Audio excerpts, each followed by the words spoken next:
জোরে লা ইলাহা ইল্লাল্লাহ লা ইলাহা ইল্লাল্লাহ মুহাম্মদ রাসূলুল্লাহ হাসবি রাব্বি জাল্লাল্লাহ মা ফি কলবি গায়রুল্লাহ হাসবি রাব্বি জাল্লাল্লাহ মা ফি কলবি গায়রুল্লাহ ইয়া নূরে মুহাম্মদ সাল্লাল্লাহ।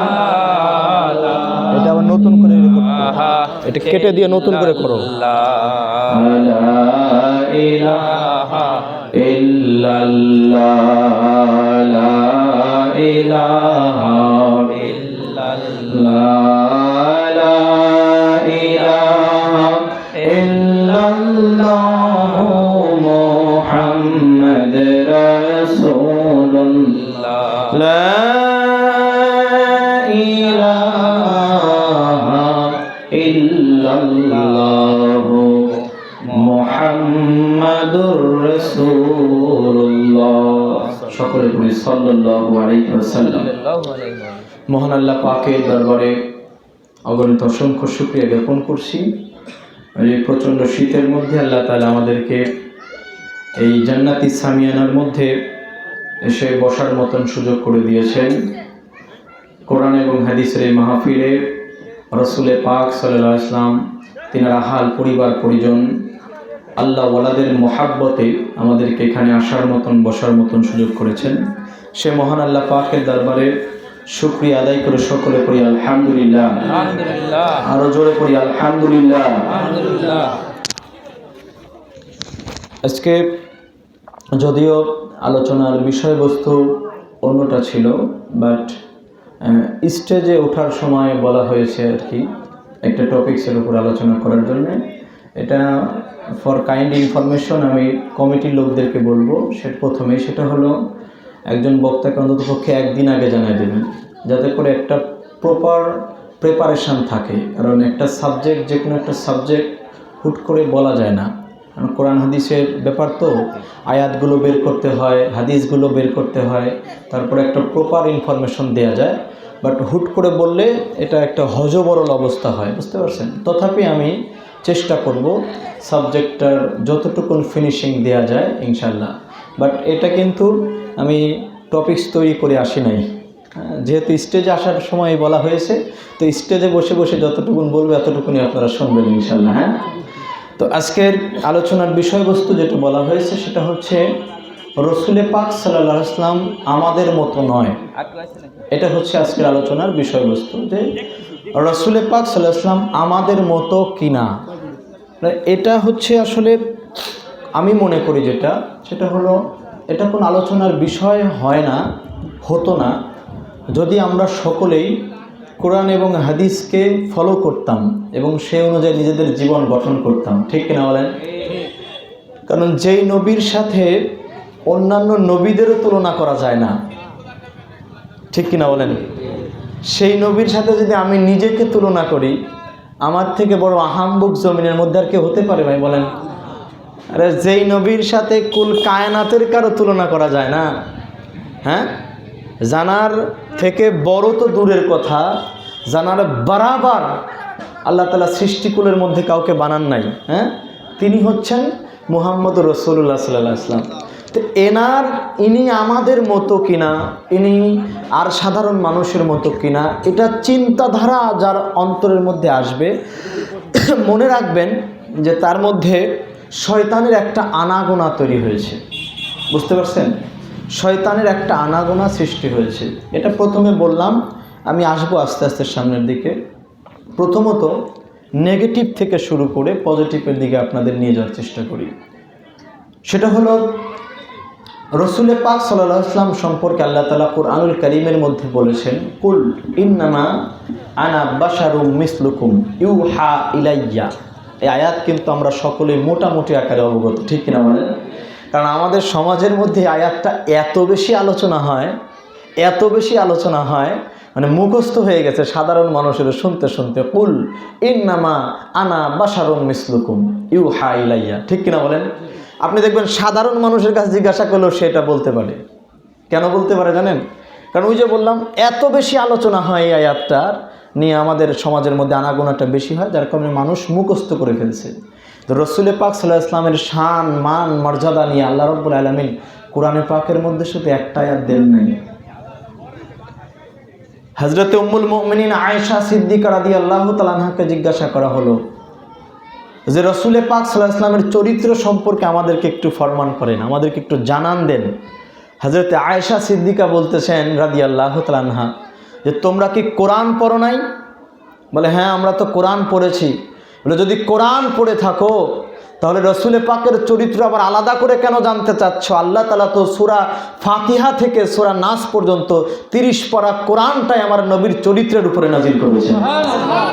তিনি হচ্ছেন মুহাম্মাদুর রাসূলুল্লাহ সাল্লাল্লাহু আলাইহি ওয়াসাল্লাম। তো ভাই, সারা কোরআনই তো আমার নবীর শানে, সারা কোরআনই তো আমার নবীর শানে। তো সেখান থেকে শুধু একটা আয়াত এত বেশি আলোচনা হয় সমাজের মধ্যে, কুল ইন্নামা আনা বাশারুম মিসলুকুম, হে নবী আপনি বলে দেন আমি তো তোমাদের মতোই, আমি তো তোমাদের মতোই। মানে এই কথাটাই যেন আমাদের কাছে শুধুমাত্র প্রিয় মনে হয় কোরআন থেকে, বাকি কোনো কথার প্রিয় মনে হয় না। যেখানে আল্লাহ তাআলা সিরাজাম মুনির বলেছেন আমার নবীকে, যেখানে আল্লাহ তাআলা আমার নবীকে মুবাশশিরা ওয়া নাযিরা বলেছেন, যেখানে আমার আল্লাহ তাআলা আমার নবীকে শাহেদ বলেছেন, যেখানে আমার আল্লাহ তাআলা আমার নবীকে রাহমাতাল লিল আলামিন বলেছেন, আমার আল্লাহ তাআলা শাফিউল মুজলামিন বলেছেন, তহা বলে ডেকেছেন, ইয়াসিন বলে ডেকেছেন, মুজাম্মিল বলে ডেকেছেন, মুদ্দাসসির বলে ডেকেছেন, এগুলো আমাদের চোখে পড়ে না। আমাদের চোখে শুধু ওটা পড়ে কুল ইন্নামা আনা বাশারুম মিসলুকুম, হে নবী আপনি বলে দেন আমি তোমাদেরই মতন। বুঝতে পারছেন কথাটা? তো এই হলো ব্যাপার। তো এই জন্য আসেন আজকে এই আয়াতটা নিয়ে আমরা একটু গবেষণা করব ইনশাআল্লাহ, যে আয়াতটা আসলে আল্লাহ তাআলা কি বুঝাতে চাচ্ছেন এবং আমাদের সমাজের মানুষ এই আয়াত থেকে আমাদেরকে কি শিক্ষা দিচ্ছেন, এটা প্রথমে। তার আগে আমি একটা হাদিস আপনাদেরকে একটু বলে দিতে চাচ্ছি, যে এই হাদিসে পাক থেকে আমি আলোচনাটা মূলত পক্ষে শুরু করব আজকে আপনাদের কাছে।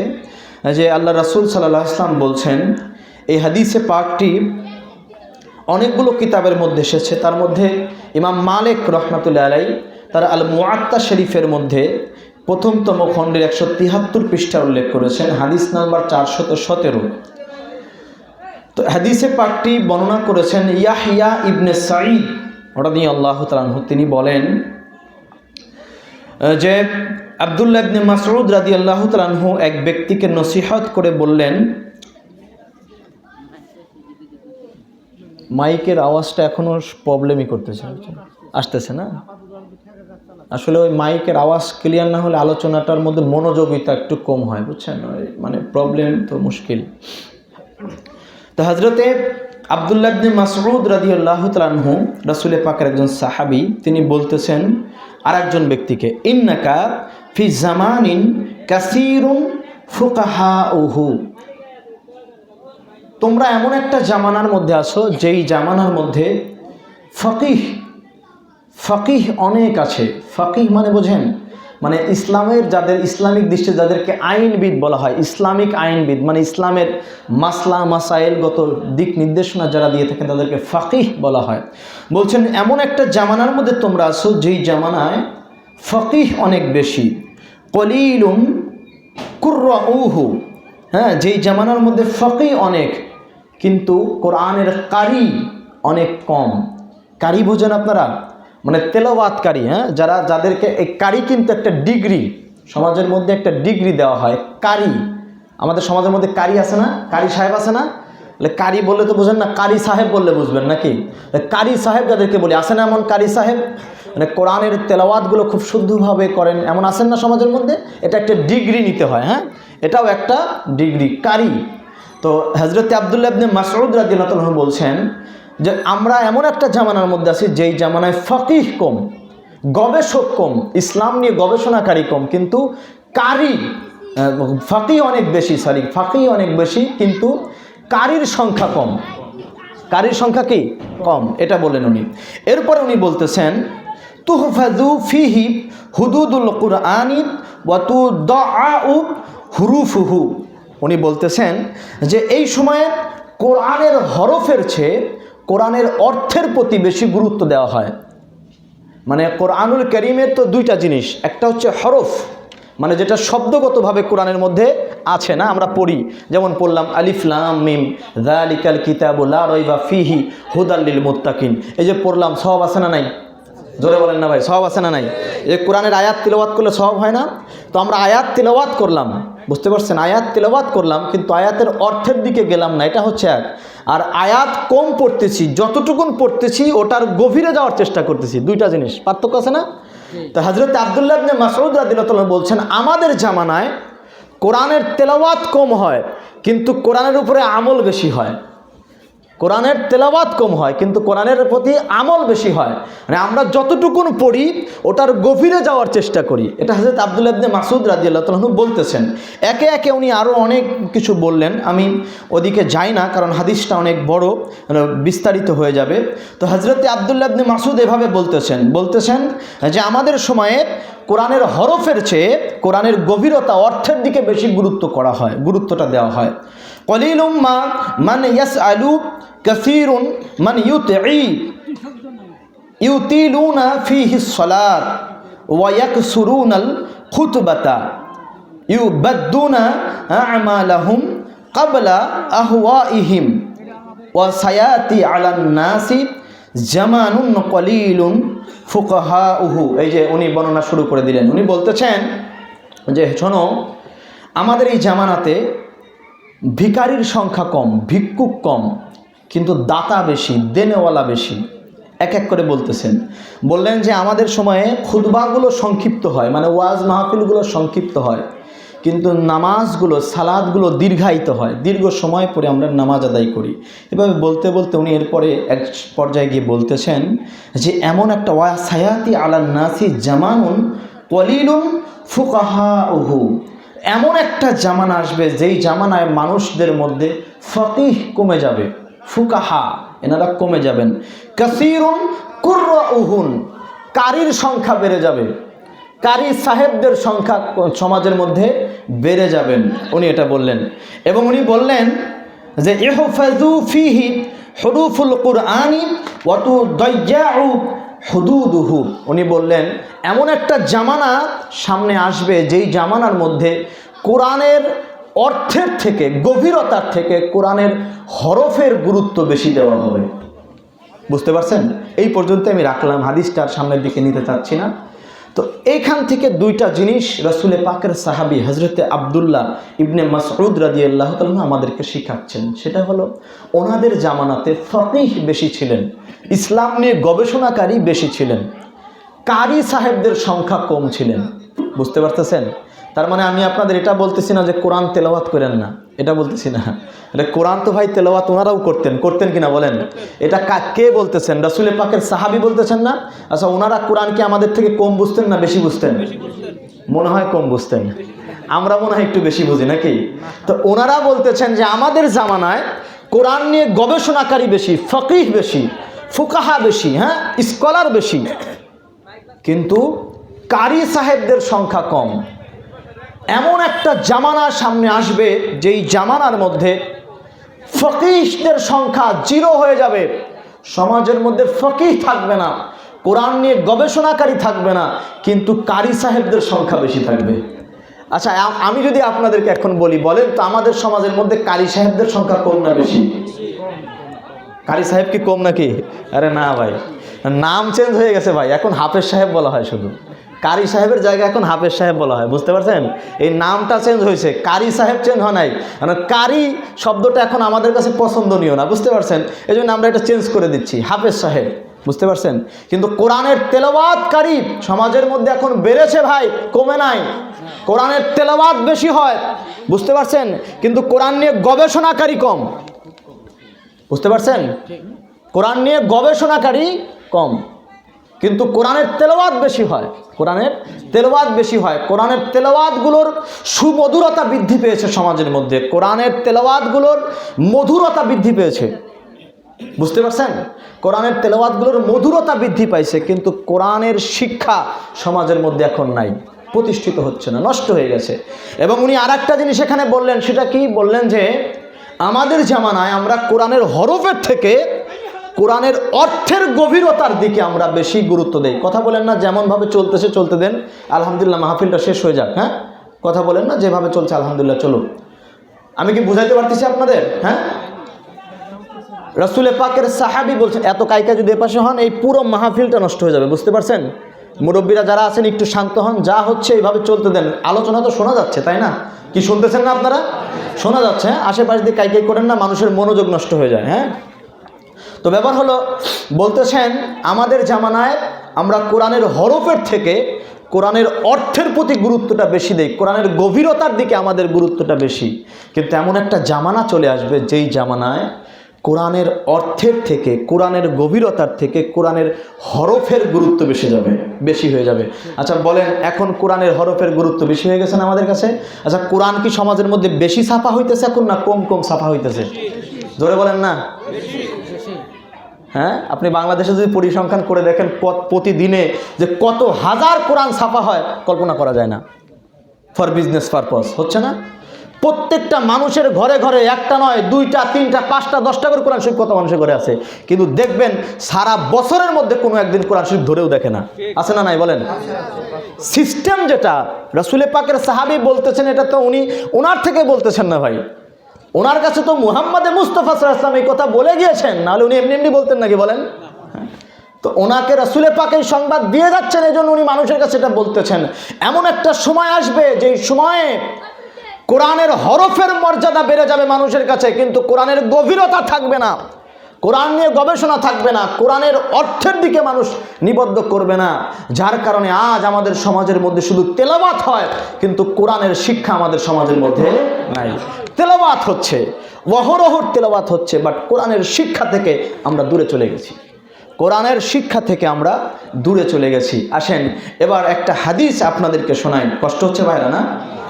আসলে যে বললাম না যে স্টেজে ওঠার সময় আমাকে টপিকস দেওয়া হয়েছে, তো স্টেজে বসে বসেই টপিকস আকারে বলতেছি আস্তে আস্তে, এই জন্য। হ্যাঁ, বুঝতেছেন তো আপনারা নাকি?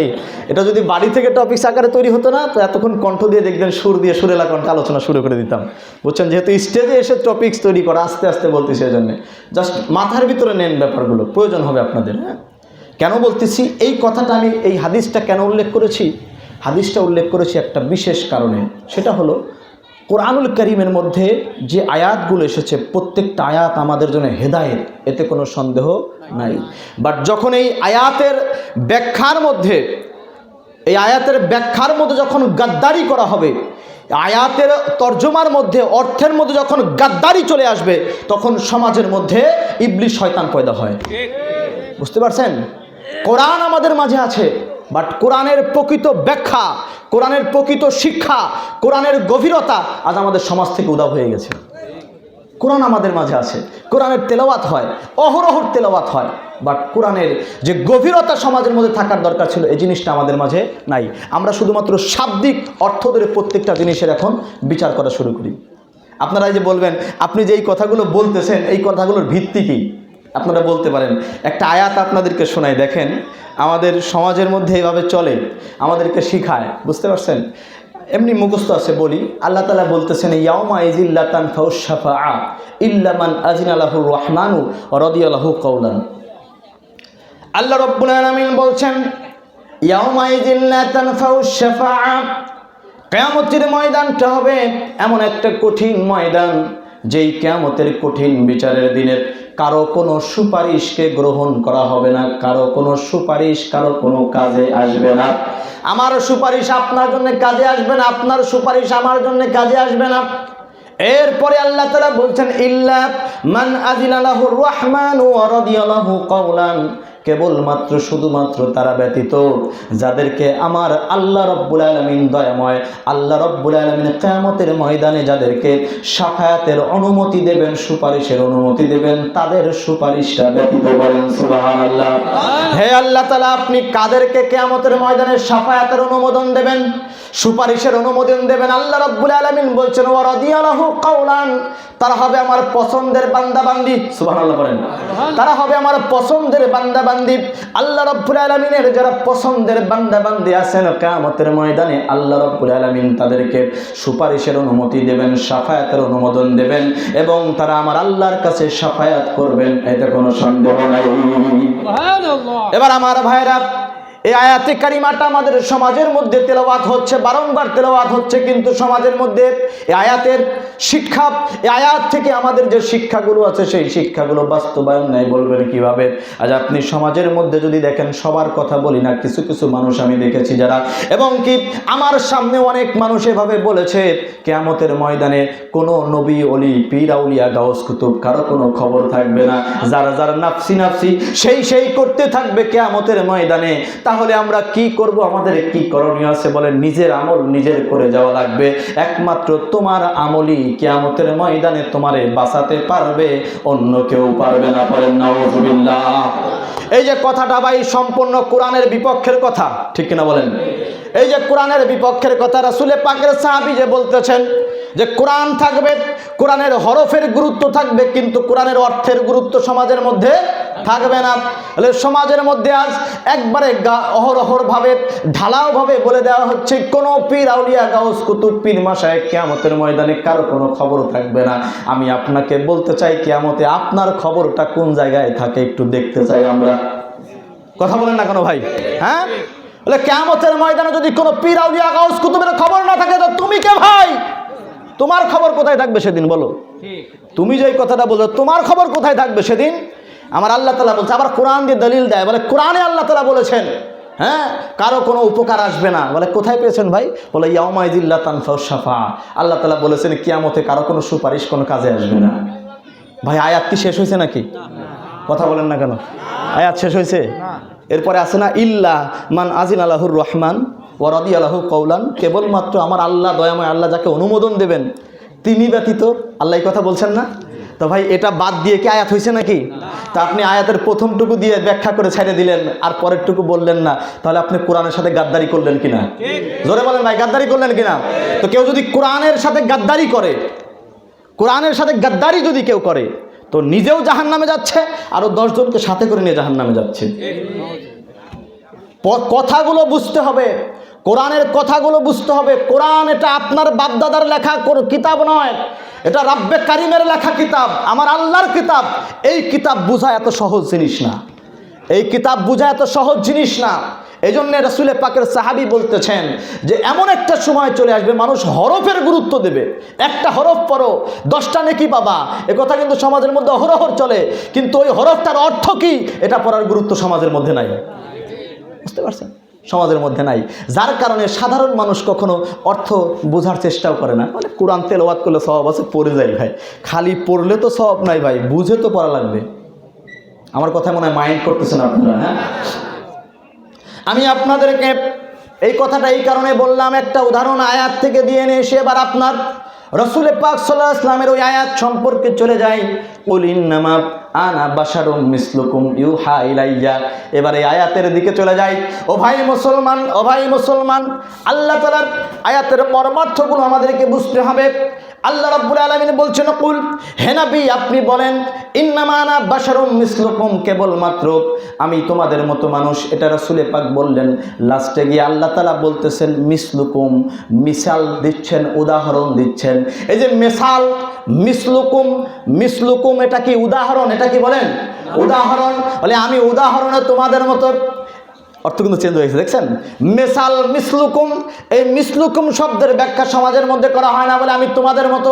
আরে ভাই আমি তোমাদের মতো কিভাবে বললেন? আল্লাহ তাআলা বলেন মেসাল দিয়েছেন, আল্লাহ একটা উদাহরণ দিয়েছেন, যে নবীকে তোমাদের সামনে দাঁড় করাইছি সেই নবীর চেহারা দেখো তোমাদের মতোই দেখা যায়, তোমাদের মতোই চামড়া আছে, তোমাদের মধ্যেই শরীর আছে, তোমাদের মতোই জামা কাপড় পরে, তোমাদের মতোই ঘুমায়, তোমাদের মতোই খায় দায়, তোমাদের মতোই হাঁটা চলা করে, তোমাদের মাঝখানে তোমাদের রূপ দিয়ে, তোমাদের সুরত দিয়ে আমার নবীকে পাঠাইছি। তো মেসালে তো আমি তোমাদের মাঝে উদাহরণে আমার নবীকে তোমাদের মতো একটা আকৃতি দিয়ে পাঠাইছি। এরপরে আল্লাহ তাআলা বলছেন ইউহা ইলাইয়া, হে নবী আপনি এটাও বলে দিয়েন আমার উপরে কিন্তু ওহী নাজিল হয়। সুবহানাল্লাহ বলেন না কেন? This is the most important point. This is the most important point. এই যে কথাটা আসলো ইন্নামা আনা বাশারুম মিসলুকুম, আমি মিসালের উদাহরণে তোমাদের মতো, বলার পরে আল্লাহ রাব্বুল আলামিন ইউহা ইলাইয়া যখনই বলেছেন তখনই আল্লাহ তাআলা চেঞ্জ করে দিয়েছেন, পার্থক্য করে দিয়েছেন। নবী তোমাদের মতো দেখতে, তোমাদের মতো খায়, তোমাদের মতো ঘুমায়, তোমাদের মতো হাঁটাচলা করে, সবই তোমাদের মতো হয়, কিন্তু মনে রাখো ইউহা ইলাইয়া, এনার উপরে কিন্তু আল্লাহ রাব্বুল আলামিন আরশে আজিম থেকে ওহী নাযিল করতেছেন। বলেন সুবহানাল্লাহ। এখান থেকে আল্লাহ তাআলা আমাদেরকে কি মেসেজ দিচ্ছেন? আল্লাহ রাব্বুল আলামিন আমাদেরকে এই মেসেজটা দিচ্ছেন যে তোমরা যেই নবীকে মনে করতেছো তোমাদের মাঝে ঘুমান, তোমাদের মাঝে খায় দায় চলাফেরা করে, সবই তোমাদের মাঝে তোমাদের মতোই যখন করে, তো এতটুকুন শুধু মনে রাখো এই নবীর কিন্তু আরশে আজিমের সাথে একটা যোগাযোগ আছে।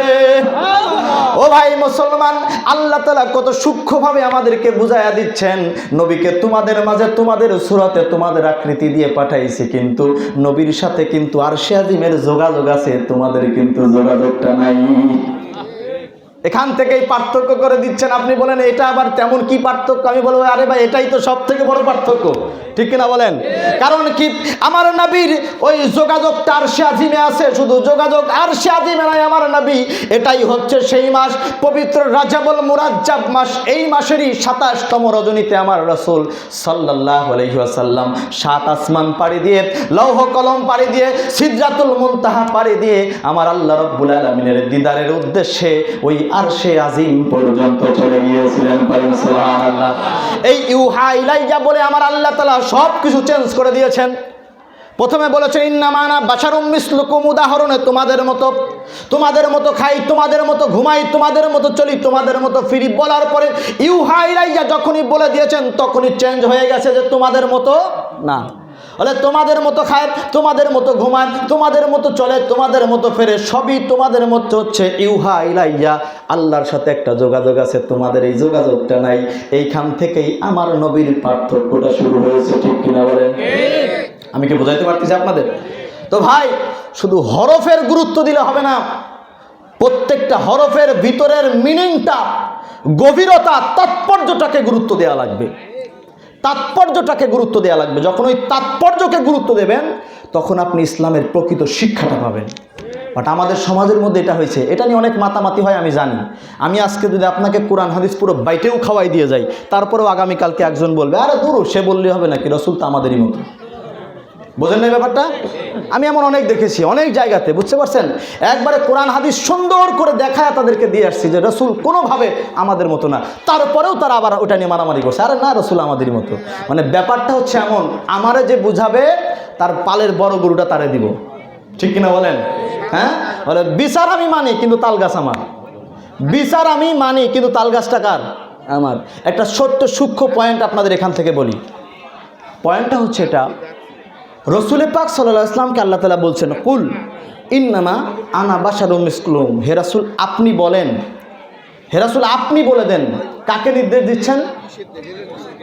রাসূল সাল্লাল্লাহু আলাইহি ওয়াসাল্লামকে নির্দেশ দিচ্ছেন। কাকে নির্দেশ দিচ্ছেন বলেন? হে রাসূল আপনি বলেন আমি তোমাদের মতো দেখতে, তোমাদের মতো। এখানে বসে কথা বলা যাবে না, ডিস্টার্ব হয়, একটু বাইরে কথা বলেন। তো ব্যাপার হলো রসুল পাক সাল্লাল্লাহু আলাইহি ওয়াসাল্লামকে বলছেন আপনি বলেন আমি তোমাদের মতো দেখতে, তোমাদের মতো খাই, তোমাদের মতো ঘুমাই, কিন্তু আমার উপর ওহী নাজিল হয়। এটা বললেন না আল্লাহ তাআলা? নির্দেশ দিলেন না? কাকে বলতে বলছেন? রসুল পাককে। আবার রসুল পাকের প্রকৃত পরিচয় যখন দিচ্ছেন আল্লাহ তাআলা তখন বলতেছেন ক্বাদ জাআকুম মিনাল্লাহি নূরুন ওয়া কিতাবুম মুবিন। আল্লাহু আকবার। এই দুইটা আয়াত সামনে রেখে আপনাদেরকে আলোচনা করতে চাচ্ছি আজকে। একটা আয়াতের মধ্যে আল্লাহ তাআলা বলছেন হে রাসূল আপনি বলেন আমি তো তোমাদের মতোই খাই, তোমাদের মতোই ঘুমাই, দেখতে তো তোমাদের মতোই আছি, আমার উপরে শুধু ওহী নাজিল হয়, তোমাদের উপরে আসে না। এটা রাসূলকে নির্দেশ দিচ্ছেন। আর যখন আল্লাহ তাআলা আমার নবীর পরিচয় নিজে প্রকাশ করতেছেন তখন আল্লাহ তাআলা বলতেছেন ক্বাদ জাআকুম মিনাল্লাহি নূরুন ওয়া কিতাবুম মুবিন, তোমাদের মাঝে চলে এসেছে আল্লাহ হতে একটা নূর এবং একটা সুস্পষ্ট কিতাব। পড়েন সুবহানাল্লাহ। এই দুই আয়াতের মধ্যে পার্থক্য কি? বলে পার্থক্য আছে। ওই আয়াতের মধ্যে যখন আল্লাহ তাআলা বলতেছেন যে রাসূল আপনি বলেন আমি তোমাদের মতো, যখন এই নির্দেশটা দিতে বলতেছেন আল্লাহ রাব্বুল আলামিন নিজে বলতেছেন না, রাসূলকে বলতেছেন নবী আপনি বলে দেন, আমি বলবো না। পয়েন্টটা তো বোঝেন নাই আপনারা, পয়েন্টটা তো বোঝেন নাই, দুই আয়াতের পয়েন্ট বোঝেন নাই। আল্লাহ তাআলা যখন এই ঘোষণা আসতেছে, হ্যাঁ, দুনিয়ার মানুষ ঘোষণাটা তো এমনি এমনি আসে নাই ভাই। ওই সময় মক্কার কাফেররা বলে বেড়াইতো যে মুহাম্মদ সাল্লাল্লাহু আলাইহি ওয়াসাল্লাম সে নিজেকে নবী দাবি করে, রাসূল দাবি করে, তারে তো দেখতে আমাদের মতোই দেখা যায়, আমাদের মতোই খায়, আমাদের মতোই ঘুমায়, সবই তো আমাদের মতোই, তো তার সে আবার নবী হয় কিভাবে, সে আবার রাসূল হয় কিভাবে? তখন আল্লাহ তাআলা আমার নবীকে বলতেছেন, ইয়া রাসূলুল্লাহ, আপনি বলেন যে হ্যাঁ আমি তোমাদের মতোই, আমার উপরে ওহী আসে, তোমাদের উপরে আসে না, তাও অন্ততপক্ষে কালেমাটা পড়ে মুসলমান হও। ব্যাপারটা বুঝতে পারছেন? এটা তো কাফেরদের কথার জবাবে ছিল ভাই। আবার আমার সমাজের কিছু মানুষ এটা বলে, মক্কার কাফেররা বুঝলো যে রাসূল মানুষ, আর বাংলার জমিনের কিছু আশেকে রাসূল আছে তারা বোঝে না যে রাসূল মানুষ। নাউজুবিল্লাহ পড়েন না কেন ভাই? আরে ভাই, মক্কার কাফেররা রাসূল মানুষ এটা বুঝছিল বিদায় তোরা কাফের, ঠিক কিনা বলেন? মক্কার কাফেররা যদি এটা বুঝতে পারতো যে রাসূল মানুষ নয়, তাহলে তোরা ঈমানদারি হতো। ওরা এটা বোঝে না, বিদায় তোরা কাফের। এটা কোনো তুলনা দেওয়া হলো ভাই? তাও আমাদের সমাজের মধ্যে নেতৃস্থানীয় আলেম সমাজ, তারা নেতৃস্থানীয় আলেম, তারা, হ্যাঁ, তাদেরকে হাজার হাজার যুবকেরা তাদেরকে ফলো করে, তাদের জবান থেকে এটা বের হয়, বলে যে মক্কার কাফেররা বুঝলো রাসূল মানুষ, কিন্তু আমার সমাজের কিছু আশেকে রাসূল আছে তারা এটা বোঝে না। বুঝছেন না কি বলছে কথাটা? দেখছেন? আশেকে রাসূল, হ্যাঁ, আশেকে রাসূলটা বোঝে না। আরে আশেকের রাসূল যে, সে জানে রাসূল কি জিনিস। যে আশেকে রাসূল, রাসূলের প্রেমিক, যার মধ্যে রাসূলের প্রেম ঢুকেছে, সে জানে মুহাম্মদুর রাসূলুল্লাহ সাল্লাল্লাহু আলাইহি ওয়াসাল্লাম কি চিজ আছেন, এটা রাসূল পাক সাল্লাল্লাহু আলাইহি ওয়াসাল্লাম জানে। এই জন্য তারা রাসূল সাল্লাল্লাহু আলাইহি ওয়াসাল্লামকে আমাদের কাতারে রাখে না। বুঝতে পারছেন? তো এই যে কথাটা ভাই, এটা কোনো তুলনার মধ্যে পড়লো? যে মক্কার কাফেররা বুঝলো রাসূল মানুষ আর তোমরা বোঝো না। আরে মক্কার কাফেররা রাসূলকে মানুষ বুঝছে বিধায় তো ওরা আজকে কাফের, নাহলে তোর ইমানদারি হয়ে যাইতো, তাই না বলেন? কালেমা পড়ে জান্নাতে চলে যাইতো, এই জন্য যাইতে পারে নাই। যারা যারা বুঝতে পারছে যে না, ইনি আমাদের মতো না, এনার সাথে আমাদের কোনো তুলনা নাই, তারা এসে রাসূল পাকের হাতে হাত দিয়ে বায়াত গ্রহণ করছে। যারা সেদিন বোঝে নাই, তারা কাফেরদের দলে চলে গেছে। বুঝতে পারছেন? আপনি এটাকে কোন দিক দিয়ে নেবেন আমি জানি না, বাট আমি আপনাকে এটাই বলতে চাচ্ছি যে মক্কার কাফেররাই এটা বলতো, মক্কার কাফেররাই বারংবার এটা বলতো, সে তো দেখতে আমাদেরই মতো, আমাদের মতোই দেখতে হয়, তো সে নবী হয় কিভাবে, রাসূল হয় কিভাবে? তখন আল্লাহ বলছেন, আপনি বলেন, আমি বলতে পারবো না, রাসূলুল্লাহকেই বলতেছেন, আপনিই বলে দেন ইয়া রাসূলুল্লাহ যে আমি তোমাদেরই মতো, ঠিক আছে, কিন্তু আমার উপর ওহী নাযিল হয়, তোমাদের উপর হয় না, তাও কালেমাটা পরে মুসলমান হন, শিক্ষা দিচ্ছেন। বাট যখন রাসূল পাকের প্রকৃত পরিচয় দিচ্ছেন আল্লাহ তাআলা, তখন কি বলছেন? কদ জাআকুম মিনাল্লাহি নূর, তোমাদের মাঝে আল্লাহ হতে একটা নূর প্রেরণ করেছি আমি।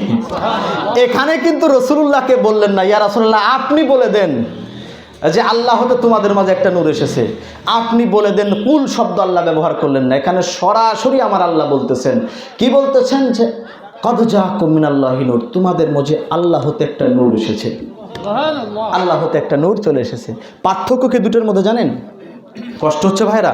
আমার কথা কি বুঝতেছেন আপনারা? হ্যাঁ, পার্থক্য কি জানেন দুটোর মধ্যে? পার্থক্য এটা, আমার ক্লাসের যিনি টিচার আছেন, টিচাররা দেখবেন মাঝে মাঝে আমাদেরকে বলেন যে তোমরা আমাকে শিক্ষক হিসাবে নয়, তোমাদের ফ্রেন্ড মনে করবা, বন্ধু মনে করবা, আমি তোমাদের তো বন্ধুরই মতো, বলে কি না বলেন? এই যুবক ভাইরা যারা আছেন বুঝবেন এটা। অনেক শিক্ষক থাকে, সব শিক্ষক বলে না, আদর্শ শিক্ষক যারা, তারা দেখবেন এটা বলে ক্লাসের মধ্যে, সে তোমরা আমাকে টিচার না, বন্ধুর মতো মনে করবা। আচ্ছা, শিক্ষক বললেন যে বন্ধুর মতো মনে করবা, তার মানে কি আজকের পর থেকে কি ওই শিক্ষকের ঘাড়ের উপরে হাত দিয়ে আপনি বলবেন এই বন্ধু চলো একটু ঘুরে আসি, এটা বলতে পারবেন? জোরে বলেন না কেন, সম্ভব? যে শিক্ষক বলতে পারে বাবারে আমি তোমার বন্ধুর মতো, কিন্তু ছাত্র কি বলতে পারে যে শিক্ষক আপনি তো আমার বন্ধু লাগেন, এটা বলতে পারে? তো রাসূল পাক সাল্লাল্লাহু আলাইহি ওয়াসাল্লাম বলতে পারেন আমি তোমাদের মতো, সারা জাহানের সৃষ্টিকুলের কারো ক্ষমতা নাই যে সে বলবে রাসূল আমার মতন। বোঝেন নাই মনে হয়? রাসূল পাক বলতে পারেন যে আমি তোমাদের মতো, তো আমি আলামিন বলতে পারি না রাসূল আমার মতন, বলতে পারি ভাই? বলবেন দুটো কথা তো একই হয়ে গেল। আমি বলবো যে না ভাই, দুটো কথার মধ্যে রাত আর দিন পার্থক্য আছে। আমার নবী বলতে পারেন আলামিন আমি তো তোমাদেরই মতো, কিন্তু আলামিন কখনো রাসূল সাল্লাল্লাহু আলাইহি ওয়াসাল্লামকে বলতে পারেন না যে রাসূল সাল্লাল্লাহু আলাইহি ওয়াসাল্লাম আমার মতন, রাসূল পাক আমার মতন, নাউজুবিল্লাহ। আমি আলামিনের মতন রাসূল পাক, আমার প্রতিটা কদমে কদমে গুনাহ, আমি হাঁটতে যাই গুনাহ, আমি খাইতে যাই গুনাহ, আমার প্রতিটা কথার মধ্যে গুনাহ, আমার চলাফেরার মধ্যে গুনাহ, আমার সারা আপাদ মস্তক গুনাহ দিয়ে ভরা। তো রাসূল আমার মতন? জোরে বলেন না কেন ভাই? রাসূল আপনার মতন? তা আমি বলতে পারি রাসূল আমার মতন, কিন্তু রাসূল বলতে পারেন আমি তোমাদের মতন। রাসূল সাল্লাল্লাহু আলাইহি ওয়াসাল্লাম এটা বলতে পারেন আমি তোমাদের মতন, বাট আমি বলতে পারি না ইয়া রাসূলুল্লাহ আপনি তো আমার মতন, বলতে পারি না। তার প্রমাণ কি? বলে তার সবথেকে বড় প্রমাণ মুসলিম শরীফের সহিহ হাদিস। আল্লাহ রাসূল সাল্লাল্লাহু আলাইহি ওয়াসাল্লাম সওমে বিসাল লাগাতার রোজা রাখতে লাগলেন। রাসূল পাক সাল্লাল্লাহু আলাইহি ওয়াসাল্লাম লাগাতার কন্টিনিউয়াসলি রোজা রাখলেন। কিছু কিছু সাহাবায়ে কেরাম এটা দেখে তারা রোজা রাখা শুরু করলেন। মুসলিম শরীফের সহিহ হাদিস বলতেছি, তারা রোজা রাখা শুরু করলেন। আল্লাহ রাসূল সাল্লাল্লাহু আলাইহি ওয়াসাল্লাম সবাইকে ডাকলেন, ডেকে বললেন যে তোমাদের মধ্যে কে আছো আমার মতো? সুবহানাল্লাহ বলেন না? শব্দটা এসেছে আইয়ুকুম মিসলি। রাসূল পাক বললেন আইয়ুকুম মিসলি, তোমাদের মাঝে কে আছো আমার মতন? এই জবাবটা রাসূল পাক সাল্লাল্লাহু আলাইহি ওয়াসাল্লাম প্রশ্নটা ছুড়ে দিলেন। ভাই বলেন তো, ওইখানে হযরত আবু বকর সিদ্দিক ছিলেন, হযরত ওমর ফারুক ছিলেন, উসমানে জিন্নুরাইন ছিলেন, মাওলায়ে কায়নাত পাক ছিলেন, তালহা জুবাইর রাদিয়াল্লাহু আনহুম, সকল রাসূল পাকের সাহাবায়ে কেরাম ছিলেন। তারা তো কোরআনে পাকের আয়াত কি পড়েন নাই? জোরে বলেন না, পড়েন নাই? কুল ইন্নামা আনা বাশারুম মিসলুকুম। তো সব সাহাবীর তো একযোগে দাঁড়ায় যাওয়ার কথা ছিল। ইয়া রাসূল এটা কোনো কথা বললেন আপনি? কোরআনেই তো বলতেছে কুল ইন্নামা আনা বাশারুম মিসলুকুম, আপনি তো আমাদেরই মতো। কথা বলেন না কেন ভাই? বলতে পারতেন কিনা সাহাবায়ে কেরাম? বাট ওয়াল্লাহি একজন সাহাবীও সেদিন জবান খোলেন নাই। প্রত্যেকটা সাহাবীর জবান বন্ধ ছিল, চুপ ছিল। কেন চুপ ছিলেন তারা? কারণ তারা জানতেন যে নবী আমাদের মতো নয়, এবং তাদের আকীদা ছিল এটা রাসূল আমাদের মতো নয়। সাহাবায়ে কেরামরা এটা মানতেন, বিশ্বাস করতেন মুহাম্মদুর রাসূলুল্লাহ সাল্লাল্লাহু আলাইহি ওয়াসাল্লাম কোনো দিক থেকে আমাদের মতো নয়। এই জন্যে কোনো একজন সাহাবী কিন্তু সেদিন এই দলিলটা নিয়ে দাঁড়ায় নাই। কিন্তু আজ সমাজের মধ্যে দেখবেন সাধারণ মানুষ যে কেউ যদি একটা চায়ের দোকানে বসে কেউ যদি বলে রাসূল সাল্লাল্লাহু আলাইহি ওয়াসাল্লাম আমাদের মতো না, ওই জায়গায় আরেকজন লোক বসে থাকলেও দাঁড়ায় যাবে। বাট তুই জানিস কোরআনের মধ্যে আল্লাহ বলছেন কুল ইন্নামা আনা বাশারুম মিসলুকুম, আছে না নাই বলেন? আর এখন তো মোবাইলে সংক্ষিপ্তভাবে বের করা যায়, বের করে দিয়ে বলে এই দেখো আয়াতে কি বলতেছে আল্লাহ তাআলা, রাসূল আমাদের মতন, বলে কি বলে না? আরে ভাই, রাসূল পাকের সাহাবায়ে কেরামরা পর্যন্ত জীবনে কোনোদিন এটা বলেন নাই যে রাসূল সাল্লাল্লাহু আলাইহি ওয়াসাল্লাম আমাদের মতন। এটা বলার সুযোগ নাই। কেন? কারণ রাসূল সাল্লাল্লাহু আলাইহি ওয়াসাল্লাম কারো মতন নন, উনি ওনার মতন আছেন। আল্লাহ তাআলা ওনাকে ওনার মতো করে তৈরি করেছেন, অতুলনীয় করে তৈরি করেছেন। জানাকে তুলনা করা যায় না, জানার কোনো মেসাল দেওয়া যায় না, জানার কোনো উদাহরণ দেওয়া যায় না, জানার কারোর সাথে মিলানো যায় না। তিনি হচ্ছেন মুহাম্মদুর রাসূলুল্লাহ সাল্লাল্লাহু আলাইহি ওয়াসাল্লাম। বুঝতে পারছেন ব্যাপারটা? তা আল্লাহ রাব্বুল আলামিন কি করলেন? যখন এই ঘোষণাটা দেবেন তোমাদের মতন, তখন রাসূলকে বলছেন আপনি বলেন। এইটার একটা মজার ব্যাপার আপনাদের বোঝায়। কষ্ট হচ্ছে ভাইরা, বুঝতেছেন আমার কথা? এটা একটা মজার ব্যাপার আপনাদের বোঝায়। তো ধরেন আমি এখানে আপনাদের সামনে বললাম যে আমি হচ্ছে সব থেকে গুনাহগার, পৃথিবীর মধ্যে সব থেকে পাপিষ্ট ব্যক্তি হচ্ছে আমি এটা বললাম, আপনাদের সামনে স্বীকার করলাম। কালকে থেকে কি আপনারা সমাজের মধ্যে গিয়ে প্রচার করবেন যে কালকে এক মৌলানা আসছিল, আলামিন মৌলানা, সে হলো দুনিয়ার সব থেকে পাপিষ্ট ব্যক্তি? আপনারা এটা বলবেন? জোরে বলেন না কেন ভাই? বলবেন এটা? কেন বলবেন না? আমি তো স্বীকার করলাম যে আমি দুনিয়ার সব থেকে পাপিষ্ট ব্যক্তি, স্বীকার করছি কিনা বলেন? কিন্তু আপনারা কি এটা বলবেন? এবং আমি না শুধু, দেখবেন মসজিদের ইমাম সাহেবরাও মোনাজাতের সময় মাঝে মাঝে বলে হে আল্লাহ, যাদের সাথে হাত তুলছে এর ভিতর সব থেকে গুনাহগার ব্যক্তি আমি। তো আপনি কি মোনাজাত শেষ করে বাইরে গিয়ে বলবেন আরে পাইছি, আমাদের মসজিদের ইমাম সাহেব তো আমাদের এলাকার সবার থেকে গুনাহগার? এটা বলবেন নাকি ভাই? ইমাম সাহেব কিন্তু স্বীকারোক্তি দিল, মৌলানা সাহেব স্বীকারোক্তি দিল, কিন্তু আপনারা কিন্তু কেউ সমাজে এটা প্রচার করবেন না। কেন? বরং আপনারা আরও এটার উল্টো মিনিং বের করবেন। মিনিং বের করে বলবেন যে ইমাম সাহেবের মনটা কত বড়, এত নামাজ রোজা করে, এত হজ যাকাত করে, সব সময় ইবাদত বন্দেগীর মধ্যে থাকে, কোরআন তেলাওয়াত নিয়ে থাকে, সেই ইমাম সাহেবই বলতেছে সে হচ্ছে দুনিয়ার সব থেকে পাপিষ্ট ব্যক্তি। তাহলে আমরা কি অবস্থা আমাদের? কথা বলেন না কেন ভাই? বলবেন কিনা? এই যে মিনিং চেঞ্জ হয়েছে কিনা বলেন? ইমাম সাহেব বলল সে সব থেকে পাপিষ্ট, আপনারা মিনিং বের করলেন সে কত বড় মনের পরিচয় দিল, সে নিজেকে সব থেকে পাপী মনে করে, ক্ষুদ্র মনে করে। বুঝতে পারছেন?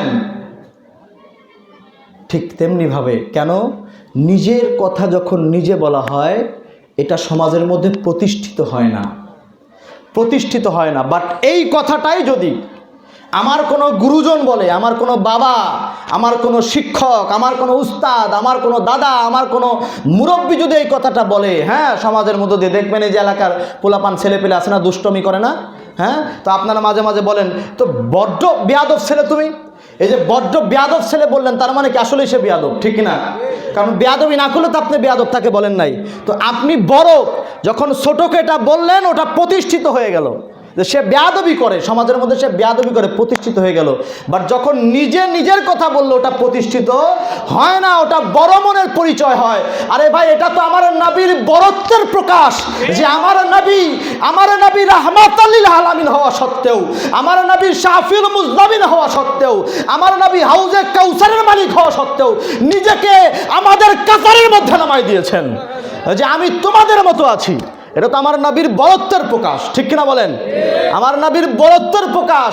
আমার নবী এত বড় হাস্তি হওয়া সত্ত্বেও নিজেকে আমাদের কাতারে নিয়ে এসেছেন, বলছে আমি তোমাদের মতো। এনার বরত্বের প্রকাশ। এই জন্য আল্লাহ এটা বলেন নাই। আল্লাহ যদি বলতেন রাসূল তোমাদের মতো, তাহলে এটা প্রতিষ্ঠিত হয়ে যেত। আল্লাহ বলছেন নবীটা আপনি বলেন, আমি বলবো না, আপনি বলেন, কারণ আপনি তো মানুষের মতো না, আমাদের সবার মতো না। এজন্য রাসূল বলছেন আপনি তাদেরকে বোঝান, বলেন যে হ্যাঁ আমি তোমাদেরই মতো, আমার কাছে ওহী আসে, তোমাদের কাছে আসে না। কোরআনটা মানো, হাদিস মানো, ইসলামের পতাকা তলে আসো, কালেমা পড়ে মুসলমান হয়ে যাও। এবারে যখন রাসূলে পাকের খোদ পরিচয়, স্বয়ং পরিচয় দেওয়ার ব্যাপার আসলো, এবার আল্লাহ বলছেন ইয়া রাসূলুল্লাহ আপনারে বলা লাগবে না, আমি আল্লাহ আপনার পরিচয় প্রকাশ করতেছি। কদ জাআকুম মিনাল্লাহি নূর, আল্লাহর পক্ষ থেকে নয়, বরং আল্লাহ হতে একটা নূর তোমাদের মাঝে পাঠিয়ে দিছি। এই নূরকে বলে নূর মুহাম্মাদুর রাসূলুল্লাহ সাল্লাল্লাহু আলাইহি ওয়াসাল্লাম। এই আয়াতেরও আবার উল্টাপাল্টা ব্যাখ্যা আমাদের সমাজের মধ্যে আছে না নাই? বলেন, এই যে নূর দ্বারা যে রাসূল সাল্লাল্লাহু আলাইহি ওয়াসাল্লাম উদ্দেশ্য, এইটা আমাদের সমাজের কিছু মানুষের মানতে খুব কষ্ট হয়, আছে না নাই? বলেন। কিন্তু ব্যাপার হলো এই 1450 বছর ধরে যত বড় বড় মুফাসসিরিন, উলামা, ফুকাহা, স্কলার জমিনের মধ্যে আসছেন, তারা সবাই এটা মেনে নিয়েছেন এই নূর হচ্ছেন মুহাম্মদুর রাসূলুল্লাহ সাল্লাল্লাহু আলাইহি ওয়াসাল্লাম। আপনি কে ভাই? কোরআনটা কি এই 2025 সালে নাজিল হয়েছে নাকি? বলেন। আমার কথা অনেকে মাইন্ড করতেছেন মনে হয়, হ্যাঁ হ্যাঁ, গোমর ফাঁস হয়ে যাইতেছে নাকি, এরকম একটা ব্যাপার। হ্যাঁ, আসেন সামনের দিকে যাই। আমার ভাইয়ের, আমার বন্ধুরা, রাসূল সাল্লাল্লাহু আলাইহি ওয়াসাল্লাম সম্পর্কে আয়াত নাযিল হয়েছে কদ জাআকুম মিনাল্লাহি নূর। এই নূর দ্বারা আমার রাসূল সাল্লাল্লাহু আলাইহি ওয়াসাল্লামকে আল্লাহ রাব্বুল আলামিন বুঝাইছেন, এতে কোনো সন্দেহ নাই, সন্দেহ নাই। আসেন এবারে তাফসীরের কিতাবের মধ্যে যাই। এই আয়াতের তাফসীর সূরাতুল মায়েদার এই 15 নম্বর আয়াতের এই অংশের এই তাফসীরের মধ্যে সর্বপ্রথম আমি আপনাদেরকে নিয়ে যাব সাহাবায়ে কেরামদের জামানার মধ্যে। সাহাবায়ে কেরামদের মধ্যে রাইসুল মুফাসসিরিন ছিলেন সবথেকে তাফসীর, কোরআনের তাফসীর কারকদের মধ্যে সব থেকে টপ মাকামে জানার স্থান রয়েছে। তিনি হচ্ছেন হযরতে আব্দুল্লাহ ইবনে আব্বাস রাদিয়াল্লাহু তাআলা আনহু। রাসূল পাক সাল্লাল্লাহু আলাইহি ওয়াসাল্লামের চাচাতো ভাই ছিলেন হযরতে আব্দুল্লাহ ইবনে আব্বাস রাদিয়াল্লাহু তাআলা আনহু। তিনি ওনার নিজের লেখা একটা কোরআনের বিখ্যাত তাফসীরের কিতাব রয়েছেন, সেই কিতাবটার নাম হচ্ছে তাফসীরে ইবনে আব্বাস রাদিয়াল্লাহু তাআলা আনহু। সেই তাফসীরে ইবনে আব্বাসের 172 পৃষ্ঠার মধ্যে উনি এই কদ জাআকুম মিনাল্লাহি নূর, এই নূরের ব্যাখ্যা করতে গিয়ে উনি বলেছেন হুয়া রাসূল সাল্লাল্লাহু আলাইহি ওয়াসাল্লাম, ইয়ানি মুহাম্মদ সাল্লাল্লাহু আলাইহি ওয়াসাল্লাম। বলেন সুবহানাল্লাহ। রাসূল পাক সাল্লাল্লাহু আলাইহি ওয়াসাল্লামের সাহাবী এবং ওনার চাচাতো ভাই, সমগ্র মুফাসসিরিনদের মধ্যে যাকে টপ মাকাম স্থান দেওয়া হয়েছে হযরত আব্দুল্লাহ ইবনে আব্বাস রাদিয়াল্লাহু তাআলা আনহু। তিনি ওনার তাফসীরের কিতাবের মধ্যে স্পষ্ট ভাষায় উল্লেখ করে দিয়েছেন আল্লাহ তাআলা যে ওনার হতে একটা নূর জমিনের মধ্যে প্রেরণ করেছেন। এই নূর অন্য কেউ নয়, তিনি হচ্ছেন আপনার আমার নবী মুহাম্মাদুর রাসূলুল্লাহ সাল্লাল্লাহু আলাইহি ওয়াসাল্লাম। আমার ভাইরা, আমার বন্ধুরা, আপনাদেরকে বলতে চাই রাসূল পাক সাল্লাল্লাহু আলাইহি ওয়াসাল্লামের সাহাবী থেকে কি আমরা বেশি জ্ঞানী নাকি? জোরে বলেন না, বেশি জ্ঞানী নাকি? তো হযরত আব্দুল্লাহ ইবনে আব্বাস রাদিয়াল্লাহু তাআলা আনহু রাসূল পাক সাল্লাল্লাহু আলাইহি ওয়াসাল্লাম এই নূর দ্বারা রাসূলকে বোঝানো হয়েছে বলতেছেন। এবার আমি যদি বলি যে না, এটা আমি মানি না, তাহলে কি কিছু যায় আসে নাকি? ইসলামের ধর্মের কিছু যায় আসে? বলেন। বলে আপনি মানলেই কি না মানলেই কি ভাই? তো এতটুকু বলবো, রাসূল পাকের সাহাবীরাও মানতেন এই নূর হচ্ছেন মুহাম্মদুর রাসূলুল্লাহ সাল্লাল্লাহু আলাইহি ওয়াসাল্লাম, কিন্তু আমার সমাজের কিছু মানুষ এটা মানতে রাজি না এখন, আছে না নাই? বলেন। বলে রসুলকে আর যাই তো নূর বলা যাবে না, আবার দলিল যুক্তি দেয়, বুঝছেন? যুক্তি দেয় কি জানেন? যুক্তি দেয় বলে নূর বড় না মাটি বড়, এটা যুক্তি দেয়, বুঝছেন? বলে নূরের মধ্যে কয়টা উপাদান আছে, মাটির মধ্যে কয়টা উপাদান আছে জানো? বলে মাটির উপাদান আমাদেরকে শেখায়। বলেন তো ভাই, কোরআনের কাছে যুক্তি চলে? কথা বলেন না কেন ভাই? আমরা কি কোরআন মানি না যুক্তি মানি? আপনার কাছে হাজারটা যুক্তি থাকতে পারে যে আমার নবী মাটির তৈরি, এটা আপনি যুক্তি দিতে পারেন হাজারটা। আমি আপনাকে কোরআন এবং হাদিস থেকে দলিল দেখায় দেবো আমার নবী মাটি নয়, আমার নবী নূর আছেন। আপনার কাছে যুক্তি হাজারটা থাকতে পারে, মনে রাখবেন ইসলাম যুক্তি দিয়ে নয়, ইসলাম দলিল দিয়ে চলে।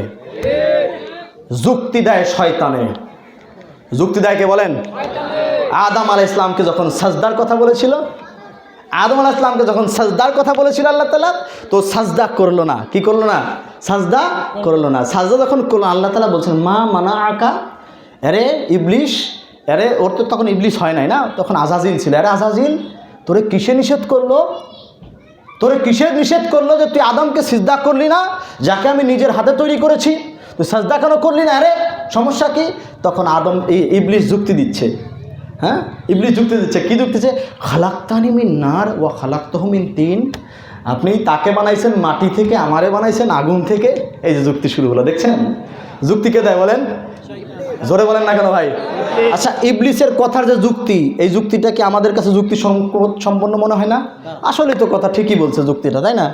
তাহলে ও হচ্ছে আগুন আর আদম হচ্ছে মাটি, তো আগুন কি কখনো মাটির সামনে আসে নাকি? মাটির সামনে মাথা নত করতে পারে নাকি? বলেন, যুক্তি ঠিক আছে না? বলেন, কথা বলেন না কেন ভাই? যুক্তি কিন্তু ঠিক আছে, কিন্তু আল্লাহর হুকুমের কাছে কোনো যুক্তি চলে না, ঠিক কিনা বলেন? আল্লাহ বলেছে তোরা সাজদা কর, এই সাজদা কর যখন আল্লাহ বলে দিয়েছে, হাজারটা যুক্তি সেখানে থাকলে সব যুক্তি বাতিল, আল্লাহর হুকুম মানতে হবে। ইবলিস হাজারটা যুক্তি দেখাতে পারে, আমি আগুনের তৈরি, ও মাটির তৈরি, আমি নিজে হাতে মাটি নিয়ে আসছি ওর জন্যে, এই মাটি দিয়ে তৈরি করা পুতুল, এর সামনে আমি সিজদা করবো, এটা হতেই পারে না, সে তো একজন মানুষ, তার সামনে আমি সিজদা করতে পারি না। ইবলিস যখন যুক্তি দিতে লাগলো, আল্লাহ তাআলা বলল তুই আমার দরবার থেকে বের হয়ে যা। তার মানে যখন আপনি যুক্তি দেওয়া শুরু করবেন, আল্লাহ তাআলা আপনাকে বলবে get out from my house, আমার দরবার থেকে বের হয়ে যাও, বের করে দেবে আপনাকে। কারণ আমার আল্লাহর কাছে কোনো যুক্তি চলে না। আমার আল্লাহ তাআলা বলে দিয়েছেন কদ জাআকুম মিনাল্লাহি নূর, আমার থেকে একটা নূর তোমাদের মাঝে পাঠাই দিয়েছি। আল্লাহ যখন পাঠাই দিয়েছেন, এখানে হাজারটা যুক্তি থাকলে যুক্তির ডাস্টবিনে যাবে আমার নবী নূর, ঠিক কিনা বলেন? তোমারও যুক্তি যাবে ডাস্টবিনে। মাটির গুণাগুণ আমাদের শিখাইতেছ না। মাটির মধ্যে কি আছে আমরা পড়ছি, এটা জানি যে মাটির মাঝে কি আছে, কিন্তু আমার আল্লাহ তাআলা নিজে বলে দিয়েছেন আমার থেকে একটা নূর তোমাদের মাঝে পাঠাইছি। আল্লাহর থেকে একটা নূর রাসূল পাক সাল্লাল্লাহু আলাইহি ওয়াসাল্লামকে দুনিয়াতে পাঠাইছেন। তারা ব্যাখ্যা করতেছেন সাহাবায়ে কেরামের কথা শুনবেন নাকি বর্তমান জামানার মোল্লাদের কথা শুনবেন, সিদ্ধান্ত আপনাদের। বুঝতে পারছেন? সাহাবায়ে কেরাম বলছেন, আব্দুল্লাহ ইবনে আব্বাস কোরআন সম্পর্কে কম জ্ঞান ছিল না ওনার। হ্যাঁ, আমাদের মতো ছোটোখাটো লোক ছিলেন না, আমরা তো কিছুই জানি না ভাই, তাই না? তো উনি কিন্তু কম জানতেন না, উনি কিন্তু বলে গিয়েছেন হুয়া মুহাম্মাদুর রাসূলুল্লাহ সাল্লাল্লাহু আলাইহি ওয়াসাল্লাম। তাফসিরে ইবনে জারিরের মধ্যে ৬ষ্ঠতম খণ্ডের ৯২ পৃষ্ঠার মধ্যে, হ্যাঁ, ওটা অনেক বড়োভাবে আলোচনা করেছেন। তার মধ্যে আমি শুধু এতটুকু বলি, মিনাল্লাহি নূর, আল্লাহ হতে নূর, এই নূরের ব্যাখ্যা করতে উনি বলেছেন ইয়ানি বিন নূরি মুহাম্মদ সাল্লাল্লাহু আলাইহি ওয়াসাল্লাম, পড়েন সুবহানাল্লাহ। ইয়ানি বিন নূরি মুহাম্মদ সাল্লাল্লাহু আলাইহি ওয়াসাল্লাম, বলে এই নূর বলতে বোঝানো হয়েছে রাসূল পাক সাল্লাল্লাহু আলাইহি ওয়াসাল্লামকে, এনে বলে দিলেন। হ্যাঁ, এরপরে দেখেন তাফসিরে জালালাইন, বিশ্ববিখ্যাত তাফসিরের কিতাব, তাই কিনা বলেন? তাফসিরে জালালাইন প্রত্যেকটা মাদ্রাসার পাঠ্যপুস্তক, সিলেবাস। তাফসিরের জগতে যেই তাফসিরের জালালাইনকে টপ মাকামে রাখা হয়, সেই তাফসিরের জালালাইনের মধ্যেও পর্যন্ত ৯৭ পৃষ্ঠার মধ্যে মিনাল্লাহি নূর, এই নূরের ব্যাখ্যা করতে গিয়ে উনিও বলছেন হুয়ান নাবিয়্যু সাল্লাল্লাহু আলাইহি ওয়াসাল্লাম, সুবহানাল্লাহ। নূর রাসূল পাক সাল্লাল্লাহু আলাইহি ওয়াসাল্লাম, নূরকে বলেন রাসূল পাক সাল্লাল্লাহু আলাইহি ওয়াসাল্লাম। ভাই, হাজারটা যুক্তি থাকতে পারে, হাজারটা যুক্তি থাকতে পারে। ১৪৫০ বছর পরে, শত বছর পরে, যত হাজার বছর ধরে যত বড় বড় আইম্মায়ে মুহাদ্দিসিন মুহাসসিরিন উলামা ফুকাহা স্কলার এসেছেন, কেউ এই নূরের ব্যাপারে দ্বিমত পোষণ করেন নাই। প্রত্যেকে বলেছেন তিনি হচ্ছেন রাসূল পাক সাল্লাল্লাহু আলাইহি ওয়াসাল্লাম, এক বাক্যে মেনে নিয়েছেন। বলেন তো, ওনারা যদি মানতে পারেন, আমরা মানলে সমস্যা হবে? আমরা মানলে এটা মনে হয় বেদাত হয়ে যাবে, নাহলে শিরিক হবে এটা। হ্যাঁ, ভাই শিরিক বেদাত কি জিনিস এটা কিন্তু বুঝতে হবে। তাফসিরে রুহুল মাআনির ৬ষ্ঠতম খণ্ডের ৯৭ পৃষ্ঠার মধ্যে আল্লামা মাহমুদ আলুসি রহমাতুল্লাহ আলাইহি উনিও মিনাল্লাহি নূর বলছেন নূরু আজিমু ওয়া হুয়া নূরুল আনওয়ার ওয়ান নাবিয়ুল মুখতার। পরে সুবহানাল্লাহি বিহামদিহি উনি বলছেন এই নূর কে? নবিউল মুখতার মুহাম্মদুর রাসূলুল্লাহ সাল্লাল্লাহু আলাইহি ওয়াসাল্লাম। তাফসিরে কাবীরের মধ্যে খোলেন, ১১তম খণ্ডের ১৮৯ পৃষ্ঠার মধ্যে এসেছে, সেখানে উনি বলেছেন আল মুরাদু বিন নূর, এই নূর দ্বারা উদ্দেশ্য মুহাম্মদ সাল্লাল্লাহু আলাইহি ওয়াসাল্লাম। কোন তাফসির আপনি দেখবেন ভাই বলেন, কোন তাফসির আপনি দেখবেন ভাই? পৃথিবীর মধ্যে যত বড় বড় তাফসির এ যাবৎকালে লেখা হয়েছে, মোল্লা আলী কারি রহমাতুল্লাহ আলাইহি ওনার শরহুস শিফা কিতাবের ১ম খণ্ডের ৪২ পৃষ্ঠার মধ্যে সবিস্তারে উল্লেখ করেছেন রাসূল পাক সাল্লাল্লাহু আলাইহি ওয়াসাল্লামের নূর সম্পর্কে। তো ব্যাপার হলো এভাবে আইম্মায়ে মুহাদ্দিসিন মুফাসসিরিন উলামা ফুকাহা সকলে একমত পোষণ করেছেন রাসূল পাক সাল্লাল্লাহু আলাইহি ওয়াসাল্লাম হচ্ছেন নূর। বলে কোন নূর? বলে আল্লাহ হতে নূর। বলেন কোন নূর? আবার এইখানে দেখবেন আমার সমাজের মানুষ একটা জিনিস অ্যাড করে, বলে যে কদ জাকুম মিনাল্লাহি নূর, মানে আল্লাহ হতে নূর না। বলে কি অর্থ হবে? বলে আল্লাহর পক্ষ হতে একটা নূর। বলে কি বলে না? আল্লাহর নিকট থেকে একটা নূর, আল্লাহর পক্ষ থেকে একটা নূর। ভাই আল্লাহর নিকট থেকে বা পক্ষ থেকে এই শব্দটা আপনি কোথায় পেলেন? কোরআনের মধ্যে তো এই শব্দটা নাই। আল্লাহর নিকট থেকে যদি বলি তাহলে শব্দটা আসার কথা ছিল এমন মিন ইনদিল্লাহ, আল্লাহর নিকট থেকে বা আল্লাহর পক্ষ থেকে, বা ইন্দ মানে হচ্ছে নিকট থেকে বা পক্ষ থেকে। কোরআনের মধ্যে ইন্দ শব্দটা আনে নাই, আল্লাহ তাআলা আনেন নাই। আল্লাহ সরাসরি বলেছেন মিন আল্লাহ, মিন মানে হতে, আল্লাহ মানে আল্লাহ, মিন আল্লাহ মানে আল্লাহ হতে। আল্লাহ তাআলা এটা বলেন নাই মিন ইনদিল্লাহ, আল্লাহর নিকট থেকে বা আল্লাহর পক্ষ থেকে, এটা বলেন নাই। আল্লাহ বলেছেন মিনাল্লাহ, আল্লাহ হতে। বা আল্লাহ রাব্বুল আলামিন মিনাল্লাহ বললেন, আল্লাহ হতে একটা নূর পাঠাইছে এটা বললেন, কিন্তু আল্লাহ তাআলা এটা বুঝতে পারেন না যে এটা শিরিক হয়ে যেতে পারে। কিন্তু আমার সমাজের কিছু মানুষ এই সময় এসে বুঝে গেছে যে মিনাল্লাহ যদি বলি আল্লাহ হতে তাহলে তো শিরিক হয়ে যাবে, তাহলে কি বলতে হবে? বলে আল্লাহর পক্ষ থেকে আসছে। বুঝতে পারছেন? মানে যেটা আল্লাহ বোঝে নাই এটা আমার সমাজের মানুষ বুঝে গেছে এখন। বুঝতে পারছেন? মাইন্ড করতেছেন আপনারা ভাই? আচ্ছা, কোরআনের ভিতরে কোনো শব্দ অ্যাড করা, যোগ করার কোনো সুযোগ আছে আমাদের? জোরে বলেন না ভাই। তো কোরআনে আল্লাহ বলছেন মিনাল্লাহ, আল্লাহ হতে। আমি বললাম মিন ইনদিল্লাহ, আল্লাহর নিকট থেকে। কেন? বলে শিরিক থেকে বাঁচানোর জন্য মানুষকে। তো আমি কি শিরিক থেকে বাঁচাইলাম মানুষকে নাকি গোমরাহের দিকে নিলাম? বলেন, আমি কি বুঝাইতে পারতেছি আপনাদের? শব্দটা আছে মিনাল্লাহ, আল্লাহ হতে, আর আমার সমাজের মানুষ ব্যাখ্যা করছে মিন ইনদিল্লাহ, আল্লাহর নিকট থেকে একটা নূর এসেছে। তো আল্লাহর নিকট, এই নিকট শব্দটা কোরআনের মধ্যে আল্লাহ দেন নাই। বুঝতে পারছেন? বাট এই নিকট শব্দটা না থাকার কারণে সমাজের কিছু মানুষের কাছে মনে হয়েছে আল্লাহ হতে যদি বলা হয়, আল্লাহ থেকে যদি বলা হয় তাহলে তো এটা শিরিক হয়ে যায়।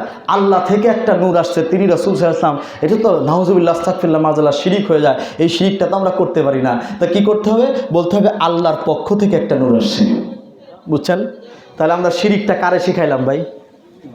জোরে বলেন না কেন ভাই? শিরিক কারে শিখাইতেছি? আল্লাহ তো বুঝতে পারে নাই। নাউজুবিল্লাহ আস্তাগফিরুল্লাহ মাযাল্লাহ। বুঝছেন? ওই জন্য প্রথমে আপনাদেরকে একটা হাদিস উল্লেখ করে দিয়েছিলাম ভাই, যে এমন একটা জামানা আসবে যেই জামানার মধ্যে কোরআনের হরফের গুরুত্ব থাকবে কিন্তু কোরআনের অর্থের গভীরতার কোনো গুরুত্ব সমাজের মধ্যে থাকবে না। বুঝছেন? এই যে হচ্ছে ব্যাপার। দেখেন অর্থগুলোকে কিভাবে বিকৃত করা হয়। রাসূল পাক সাল্লাল্লাহু আলাইহি ওয়াসাল্লামের একটা হাদিসও আছে এই ব্যাপারে, তিরমিজি শরীফের মধ্যে একটা হাদিস আছে। আমি সেদিকে যাচ্ছি না কারণ আলোচনা অনেক দীর্ঘায়িত হয়ে যাবে। রাসূল পাক বলেছেন, হ্যাঁ, আল্লাহ এবং সমগ্র নবী রাসূলদের লানাত ওই সকল ব্যক্তিদের উপরে যারা কিনা আল্লাহর কোরআনকে বিকৃত করে। নাউজুবিল্লাহ বলেন। রাসূল পাক বলেন, তিরমিজি শরীফের মধ্যে হাদিস এসেছে, 6 প্রকারের ব্যক্তির উপরে আল্লাহ এবং সমগ্র দুনিয়ার যত নবী রাসূল আছে সকলের লানত বর্ষিত হয়। রাসূল পাক বলেছেন তার ভিতরে প্রথম প্রকার আমার নবী বলেছেন যারা কোরআনকে বিকৃত করে, কোরআনের বিকৃত সাধন করে। কোরআনের বিকৃত সাধন কিভাবে করে? কোরআন তো এমন একটা কিতাব যেই কিতাবের কখনো বিকৃত সাধন করা যায় না, তাই না? আমরা পড়ছি না নাহনু নাযালনা যিকর ওয়া নাহনু লাহু লাহাফিযিন, আমরা এটা নাজিল করেছি, আমরা এটার হেফাজত করব। তো কোরআনের হেফাজতকারী তো আল্লাহ তাআলা, তাই কিনা বলেন? তো উনি হেফাজত করছেন, বিকৃত সাধন করার কোনো সুযোগ আছে? সুযোগ, কোরআনের বিকৃত সাধনের সুযোগ নাই, কিন্তু কোরআনের অর্থের বিকৃত সাধনের সুযোগ আছে। কারণ ওটা তো বাংলা ভাই, সবাই তো আর আরবি বোঝে না, ঠিক কিনা বলেন? এখন আমি যদি বলি কদ জাকুম মিনাল্লাহি নূর, এটা বলে আমি বললাম আল্লাহ তাআলা বলতেছেন আল্লাহর পক্ষ থেকে একটা নূর আসছে, আপনি কি ঘেটে দেখবেন ওখানে অর্থ কি আছে? কারণ আপনি তার আরবি বোঝেন না, আপনারা যেটা বোঝানো হচ্ছে আপনি সেটা বুঝতেছেন। এই যে এইখানে মানুষ কোরআনের সাথে গাদ্দারি করে ফেলতেছে। আমার আল্লাহ শিখাইলেন এক, জমিনের মানুষকে বললেন এক, আর সমাজের মানুষ তাদেরকে শিখাইতেছে আর এক। এই জায়গাতেই সব থেকে বড় প্রবলেম, বুঝতে পারছেন? তো এই জন্যই তো সাহাবী বলতেছেন আমাদের সময় ফাকিহ আছে অনেক, হ্যাঁ, কিন্তু কারি কম, কারি সাহেব কম, কোরআনের তেলাওয়াত কম হয়। কিন্তু এমন একটা সময় আসবে ঘরে ঘরে কারি থাকবে, তেলাওয়াতকারী থাকবে ভাই, কিন্তু কোরআনের প্রকৃত শিক্ষা সমাজের মধ্য থেকে আস্তে আস্তে উঠে যাবে। আপনার কথা কি কষ্ট নিচ্ছেন আপনারা ভাই? বলেন তো, রাসূলে পাক সাল্লাল্লাহু আলাইহি ওয়াসাল্লাম আমাদের মতো? কোনো মতে সন্দেহ আছে ভাই? রাসূলে পাক যে আমাদের মতো নয়, এটাকে কে বিশ্বাস করি আমরা? বিশ্বাস করি কিনা আমরা? রাসূলে পাক আমাদের মতো নয়, বিশ্বাস করি আমরা ইনশাআল্লাহ। আল্লাহ তাআলা আমাদের কথা বলেন, আল্লাহ তাআলা আমাদের এই বুঝগুলো আমাদের অন্তরের মধ্য থেকে আজকে যেন আর কখনো যেন উঠায় না নেয়, এই চিন্তাটা আমরা সবসময় মাথায় রাখবো। একটা হাদিস আপনাদের সামনে তুলে ধরি, কষ্ট হচ্ছে ভাইরা? আল্লাহুম্মা সাল্লি আলা মাওলানা মুহাম্মাদ ওয়া আলা, কি বলতেছিলেন? না না, শফিআনা মুহাম্মাদ আল্লাহুম্মা সাল্লি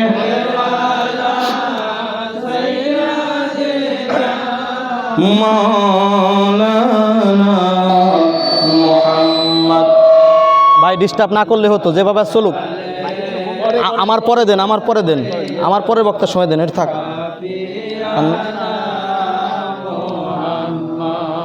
তো রাসূলে পাক সাল্লাল্লাহু আলাইহি ওয়াসাল্লামের একটা হাদিস আপনাদেরকে শোনাই, বুখারী এবং মুসলিম শরীফের। ভাই এই জন্য বলছিলাম ডিস্টার্ব করেন না, যেভাবে আছে থাক, শেষ হয়ে গেছে আমারটা। হ্যাঁ, পরের বক্তা আসলে তারপরে যা করার করেন। আবার এই ক্যান শুরু করে দিয়েছেন আপনি। আমি বলবো কিভাবে রে ভাই, ডিস্টার্ব করলে? আপনি রাখেন না ওইভাবে।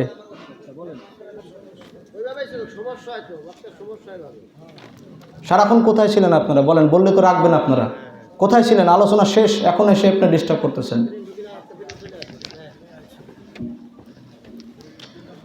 তো ভাই রাসূলে পাক সাল্লাল্লাহু আলাইহি ওয়াসাল্লামের হাদিস, এটা বুখারী এবং মুসলিমের মুত্তাফাকুন আলাইহি হাদিস। বুখারী শরীফের মধ্যে হাদিস নাম্বার 3688 এবং মুসলিম শরীফের মধ্যে হাদিস নাম্বার হচ্ছে 2639 নম্বর হাদিস। হযরতে আনাস রাদিয়াল্লাহু তাআলা তিনি বলতেছেন, আন্না রাসূলুল্লাহ সাল্লাল্লাহু আলাইহি ওয়াসাল্লাম সাআলান নবিয়্য সাল্লাল্লাহু আলাইহি ওয়াসাল্লাম, আন্না রাসূলান সাআলান নবিয়্য সাল্লাল্লাহু আলাইহি ওয়াসাল্লাম আনিস সাআত। রাসূল পাক সাল্লাল্লাহু আলাইহি ওয়াসাল্লামের কাছে সে এক ব্যক্তি জিজ্ঞাসা করলেন কিয়ামত সম্পর্কে। ফাকালা মাতা সাআত, জিজ্ঞাসা করলেন ইয়া রাসূলুল্লাহ হাবিবাল্লাহ, কিয়ামত কখন হবে? ক্বালা ওয়া মাযা আ'দাদতা লাহা, জিজ্ঞাসা করলেন। রাসূল পাক সাল্লাল্লাহু আলাইহি ওয়াসাল্লাম তখন বললেন, তুমি কিয়ামত সম্পর্কে জিজ্ঞাসা করতেছো যে কিয়ামত কখন হবে, কিয়ামতের জন্য তুমি কি সংগ্রহ করেছো? আমার কথা বুঝতেছেন? যে কিয়ামত সম্পর্কে তুমি সংগ্রহ করেছো কি, তোমার পাথেয়টা কি, কিয়ামত কখন হবে এটা তুমি জিজ্ঞাসা করলে। বাট কিয়ামতের ময়দানে যে তুমি উঠবে তার জন্য তো একটা পাথেয় দরকার, একটা বাজার দরকার, একটা সদাই দরকার। কি সদাই করেছো, কি বাজার করেছো?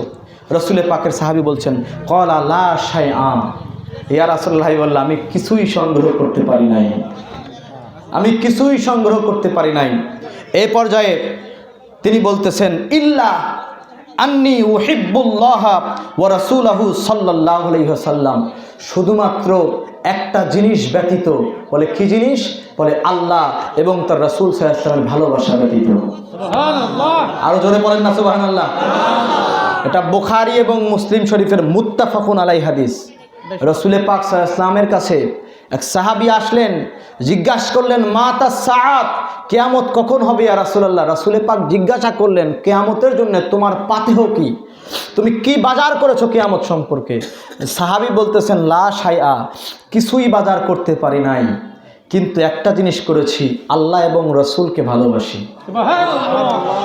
এই পর্যায়ে গিয়ে তো রাসূল পাক সাল্লাল্লাহু আলাইহি ওয়াসাল্লাম তাকে ধমক দেওয়ার কথা ছিল, তাই না? আমার সমাজের মানুষ হলে তো ধমকটাই দিতেন ভাই। আপনাদের কাছে যদি কেউ বলে, আপনি যদি কাউকে জিজ্ঞাসা করেন কিয়ামতের জন্য কি করলা, এখন আপনি যদি জবাব দেন কিছুই করতে পারি নাই, কিন্তু আল্লাহ আল্লাহ রাসূল সাল্লাল্লাহু আলাইহি ওয়াসাল্লামকে অন্তরের মধ্যে রেখেছি, তাদেরকে ভালোবাসি, আপনাকে ধমক দেবে না সাথে সাথে? ধর্মিয়া খালি ভালোবাসলে হবে? নামাজ পড়তে হবে, রোজা করতে হবে, হজ করতে হবে, জাকাত দিতে হবে, ইসলামের আমলের মধ্যে থাকা লাগবে। তোমার আমল তোমারে বাঁচাবে। বলবে কি বলবে না? জোরে বলবে কি বলবে না? আমার ভাইয়েরা, রসুল পাক সাল্লাল্লাহু আলাইহি ওয়াসাল্লাম এটা জানেন না? কথা বলেন না কেন? রসুল পাক সাল্লাল্লাহু আলাইহি ওয়াসাল্লাম এটা জানেন না? কিয়ামতের পাথেও কি, কিয়ামতের সদাই কি রসুল পাক জানেন না? আল্লাহ রাসূল সাল্লাল্লাহু আলাইহি ওয়াসাল্লাম এই কথার উপরে একটাবার বলেন নাই, ধমক দেন নাই তাকে, কে তুমি এখনো কিছুই করো নাই, বেশি বেশি করে নামাজ পড়ো, রোজা করো, হজ করো, জাকাত দাও, কিচ্ছু বললেন না। আমার নবী শুধুমাত্র একটা কথা বলেন, কি বলেন? ফাকালা আনতা মা মান আহবাবতা, হে আমার সাহাবী শোনো, তুমি যাকে ভালোবাসো কিয়ামতের ময়দানে তুমি তার সাথেই থাকবা। তুমি যাকে ভালোবাসো কিয়ামতের ময়দানে তুমি তার সাথে থাকবা। এই কথা দ্বারা রাসূল পাক কি বুঝালেন?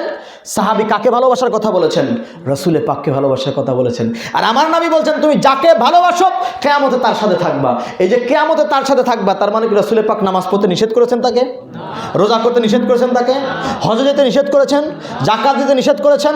কোরআন তেলাওয়াত করতে নিষেধ করেছেন? আমল করতে নিষেধ করেছেন? রাসূল পাক শুধু বললেন তুমি দুনিয়াতে যাকে ভালোবাসো তার সাথে তুমি কিয়ামতের ময়দানে থাকবে। আমরা রাসূল পাকের সাথে কিয়ামত থাকতে চাই কি চাই না? চাই তো ভাই। এবার পয়েন্টটা বোঝেন। রাসূল পাক সাল্লাল্লাহু আলাইহি ওয়াসাল্লাম সাহাবীকে বললেন তুমি যাকে ভালোবাসো কিয়ামতে তার সাথে থাকবা। রাসূল পাক বলে দিলেন। তাহলে ভাই আমাদের কাছে কেউ যদি এসে এটা জিজ্ঞাসা করে, হ্যাঁ, যে আমি তো কিয়ামতের জন্য কিছুই করতে পারি নাই শুধু আল্লাহ এবং আল্লাহ রাসূলের ভালোবাসা ব্যতীত, তাহলে আমাদেরও তো এই কথাটাই বলা উচিত, ঠিক কিনা বলেন? যে তুমি যাকে ভালোবাসো কিয়ামতে তুমি তার সাথেই থাকবা, বলা উচিত। কিন্তু না, এই যে আমি যে হাদিসটা বর্ণনা করতেছি না, এই হাদিস যে বর্ণনা করতেছি আমি, কালকে সকালবেলা সমালোচনা হবে যে এক মৌলানা সাহেব আসছিল, সে এসে বলে গেছে নামাজ কালাম পড়া লাগবে না। বুঝছেন না ব্যাপারটা? বলে কেন? বলে গেছে শুধু রাসূল পাকের ভালোবাসা থাকলেই জান্নাতে যাওয়া যাবে। আমি কি কথা বলছি ভাই? জোরে বলেন না। আমি বলছি? আমি তো বলি নাই। আমি বলছি একটা, আপনি বুঝবেন একটা। এই জন্য উদাহরণ দিচ্ছি যে সেই জামানায় রাসূল পাকের কাছেও মানুষজন দাঁড়ায় ছিল, সাহাবায়ে কেরামরা ছিলেন, কিন্তু কেউ কিন্তু এটা বোঝেন নাই যে রাসূল পাক এই কথা দ্বারা বুঝাইলেন যে নামাজ কালাম লাগবে না, এটা বোঝায় নাই। আমি বললাম কিন্তু আপনি এটা বুঝে নেবেন যে নামাজ কালাম লাগবে না। কেন? কারণ আপনি তো একটু বেশি বোঝেন, বুঝছেন না? আপনি তো ওই কাতারের লোক, বেশি বোঝেন। ভাই কথা হলো রাসূল পাকে যে কথাটা বললেন যে তুমি যাকে ভালোবাসো তার সাথে তুমি কিয়ামতের ময়দানে থাকবা, এই কথা দ্বারা রাসূলুল্লাহ কি বুঝাইলেন? যে যার অন্তরে আল্লাহ এবং তার রাসূলের ভালোবাসা আছে সে নামাজ আদায় করে, যার অন্তরে আল্লাহ এবং রাসূলের ভালোবাসা আছে সে রোজা করে, সে হজ করে, সে জাকাত দেয়, সে ইসলামের বিধিবিধান মেনে চলে। এজন্যই তো সে আল্লাহ এবং রাসূলের মহব্বত করে, ঠিক কিনা বলেন? তো রাসূল পাক তো এটা জানেন, এই জন্য রাসূল পাক আল্লাহ রাসূল সাল্লাল্লাহু আলাইহি ওয়াসাল্লাম অন্তর পড়তে পারেন না ভাই? কথা বলেন না কেন ভাই? আরে ভাই রাসূল পাকের কথা বাদ দিলাম, বুখারী শরীফের মধ্যে হাদিস উল্লেখ হয়েছে, আমার রাসূল সাল্লাল্লাহু আলাইহি ওয়াসাল্লাম বলেছেন আমার উম্মতের মধ্য থেকে এমন কিছু মানুষ থাকবে, হ্যাঁ, এমন কিছু মুমিন মুত্তাকি পরহেজগার আল্লাহর ওলিরা থাকবেন, যারা কিয়ামতের ময়দানে মানুষের অন্তরের মধ্যে কতটুকু ঈমান আছে এই ঈমান দেখে দেখে তারা শাফায়াত করে জান্নাতের মধ্যে নিয়ে যাবে। তো আমার নবীর উম্মত যদি মানুষের অন্তরের ঈমান দেখতে পারে, আমার নবী দেখতে পারে কি পারে না বলেন? তো সাহাবী যখন এসে জিজ্ঞাসা করেছেন, যখন সে বলেছেন আমি আল্লাহ এবং রাসূলকে ভালোবাসি, আমার রাসূলের অন্তরের কথা জানেন না ভাই? রাসূল পাক বলছেন তুমি যাকে ভালোবাসো তার সাথেই তুমি থাকবা, যাকে ভালোবাসো তার সাথেই থাকবা। সাহাবায়ে কেরামদের আকীদা আর আমাদের আকীদা রাত আর দিন পার্থক্য। আমরা চিন্তা করি আমি নামাজ পড়তেছি, জান্নাতে যাব, আমি আল্লাহর কাছে বলবো আল্লাহ তুমি আমারে কেন জান্নাতে দিবা না? আমি তো নামাজ পড়ছি, আমি তো রোজা করছি, আমি তো হজ করছি, আমি তো জাকাত দিছি, আমাকে জান্নাতে দেওয়া লাগবে। এটা হলো আমাদের চিন্তাধারা, বুঝতে পারছেন? সাহাবায়ে কেরামদের চিন্তাধারা শুনলে আপনারা অবাক হয়ে যাবেন। রাসূল পাক সাল্লাল্লাহু আলাইহি ওয়াসাল্লামের এক সাহাবী একদিন এসে জিজ্ঞাসা করতেছেন, ইয়া রাসূলুল্লাহ হাবিবাল্লাহ, এই দুনিয়াতে থাকি, আপনার সাথে দেখা হয়, সব সময় কথা হয়, আপনাকে দেখি কলিজা ঠান্ডা হয়ে যায়, কলিজা জোড়ায় যায়। দুনিয়ার যত অশান্তি আছে আপনার কাছে এসে আপনার চেহারা মোবারক দেখলে শান্তি লাগে। ইয়া রাসূলুল্লাহ হাবিবাল্লাহ, যখন কিয়ামতের ময়দানে সব হিসাব নিকাশ হয়ে যাবে, তো আপনি তো জান্নাতে চলে যাবেন, আমরাও জান্নাতে যাব, কিন্তু আপনার সাথে তো থাকতে পারবো না। কেন? কারণ আপনি তো রাহমাত লিল আলামিন, আপনার র্যাঙ্ক তো উপরে থাকবে, আপনার তো র্যাঙ্ক উপরে থাকবে, আমাদের র্যাঙ্ক তো নিচে থাকবে, আপনার বরাবরে তো থাকা আমাদের পক্ষে সম্ভব হবে না। তো ইয়া রাসূলুল্লাহ, দুনিয়াতে আপনাকে দেখলে শান্তি লাগে, যত যাই করি আর না করি আপনাকে এক নজর দেখলে শান্তি লাগে। তো কিয়ামতের ময়দানে গিয়ে আল্লাহ তাআলা জান্নাতে দেবেন, জান্নাতের এত লাজ নিয়ামত, এত নিয়ামত রাজি আল্লাহ তাআলা দেবেন শুনেছি, এত সুখ শান্তি জান্নাতে আছে। ইয়া রাসূলুল্লাহ, যেই জান্নাতে গিয়ে আপনাকে দেখতে পারবো না, সেই জান্নাতে গিয়ে কি করব? সাহাবায়ে কেরামদের আকীদা, সাহাবায়ে কেরামরা তালাশ করে, সাহাবায়ে কেরামরা আশেকে সাহাবী, আশেকে রাসূল যারা ছিলেন তালাশ করতেন সব সময় যে কোথায় গেলে নবীকে পাবো, জান্নাতের তালাশ করতেন না। জান্নাতে যাবো ইয়া রাসূলুল্লাহ, জান্নাতে গিয়ে আপনারে দেখতে পারবো কিনা আগে এটা বলেন, সুবহানাল্লাহ বলবেন না? জান্নাতে যাব, জান্নাতে গিয়ে হুর দেবে আল্লাহ তাআলা, জান্নাতে গিয়ে এই পৃথিবীর সমান 10টা পৃথিবীর সমান পৃথিবী আমাকে দেবে, জান্নাতের মধ্যে এত বড় ঘর দেবে, হ্যাঁ ইয়াকুত পাথরের তৈরি ঘর দেবে। ইয়া রাসূলুল্লাহ, ওগুলো রাখেন, আগে বলেন জান্নাতে গিয়ে আপনাকে দেখতে পারবো কিনা। আরে ভাই, সাহাবায়ে কেরামরা আমার নবীকে কেমন মোহাব্বত করেছেন, কেমন তাজিম আমার নবীর প্রতি ছিল, আমার নবীর প্রতি কেমন দেওয়ানা ছিল। তাও তো দিনে রাতে সব সময় নবীকে দেখতেন, তাই না বলেন? সকালে দেখতেন, দুপুরে দেখতেন, বিকালে দেখতেন, রাতে দেখতেন। তো সব সময় নবীকে দেখতেন, দেখার পরেও বলতেছেন জান্নাতে গিয়ে আপনারা দেখতে পারবো কেন ইয়া রাসূলুল্লাহ এটা বলেন। তো সব সময় তারা দেখেও নবীকে দেখার স্বাদ মেটে না। আমি আপনি জীবনে কোনোদিন দেখলামই না, তারপরেও নবীকে দেখার স্বাদ জাগে না। সাহাবায়ে কেরাম দিনরাত 24 ঘন্টা নবীকে দেখেন, তাও দেখার স্বাদ মেটে না। বলে ইয়া রাসূলুল্লাহ, জান্নাতে গিয়ে আপনাকে দেখতে চাই, যদি আপনি সামনে থাকেন আপনাকে দেখবো, আপনাকে দেখলে আমাদের আর কিচ্ছু লাগবে না, আপনাকে দেখতে চাই।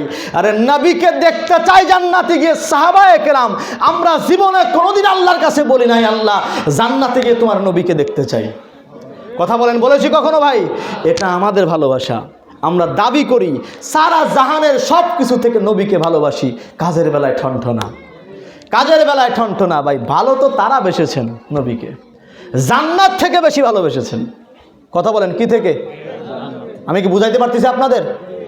জান্নাত থেকে বেশি ভালোবেসেছেন নবীকে। ইয়া রাসূলুল্লাহ, আপনি কোথায় থাকবেন এটা বলেন, আপনার পাশে থাকলেই হবে। নারায়ে তাকবীর, নারায়ে রিসালাত, নারায়ে হায়দারি, নারায়ে গাউস, সাজ্জাদানুশীন হুজুর পাক কিবলা ও কাবা হযরত সাইয়েদনা সৈয়দ শাহ ইয়াসুব আলীউল কাদরি, আঞ্জুমানি কাদরিয়া, নারায়ে তাকবীর। তো আমাদের আজকের মাহফিলের প্রধান মেহমান, প্রধান আলোচক, আমাদের দৌলতদিয়া মাদ্রাসাতুস সাবিল হাসানের সম্মানিত সুপারিনটেন্ডেন্ট, সুপার সাহেব, উনি আমাদের মাঝে আগমন করেছেন। তো আমি আর খুব দীর্ঘায়িত করব না, সংক্ষিপ্ত আকারে শেষ করে দিচ্ছি। তো উনি অত্যন্ত গুরুত্বপূর্ণ আলোচনা রাখবেন। আপনারা আশেপাশে যারা আছেন সবাই মাহফিলের প্যান্ডেলের মধ্যে এসে বসে যান, কিছুক্ষণের মধ্যে উনি আলোচনা রাখবেন। আমি 2-1 মিনিটের মধ্যে ইনশাল্লাহ ছেড়ে দিচ্ছি। কালেকশন করতে হবে।